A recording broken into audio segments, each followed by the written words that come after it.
நிச்சயமாக உங்களுக்கு கிடைக்கும். சந்தேகத்தை நான் சொல்கிறேன் உங்கள்கிட்ட, நிச்சயமாக அதில் கிடைக்கும்.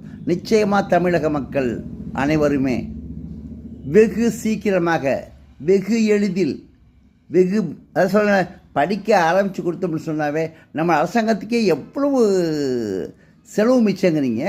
கல்வி செலவு எவ்வளவு மிச்சமாகும் சொல்கிறீங்க. பல ஆயிரக்கணக்கான கோடி மிச்சமாகுங்க கல்விக்கு அளிக்கக்கூடிய செலவு. அப்போ அந்த செலவு மடைமாற்றம் செய்கிற மாதிரி தெரிஞ்சு விடுங்களேன். எங்கே போகும்? அறிவு செல்வம் பெருக ஆரம்பிக்கும். நம்மளுடைய அறிவுகளை திருப்பி கொண்டு வரணும். இன்றைக்கி போகிறோம்னா எங்கெங்கேயோ போகிறோம், வாங்குகிறோம், பார்க்குற கல்வெட்டுகள்லாம் பார்க்குறோம், தோண்டி பார்க்குறோம், பழைய நம்மளுடைய உண்மைகள்லாம் எங்கே இருக்கு அப்படின்னு பார்க்குறோமா இல்லைங்களா? அப்போது நம்மளுடைய தமிழ் எந்த இடத்துக்கு போச்சுங்கிறத திருப்பி கொண்டு போகணும்னு சொன்னால் நம்ம பிள்ளைங்கள்ட்ட விட்டால் தான் அது செய்யும்.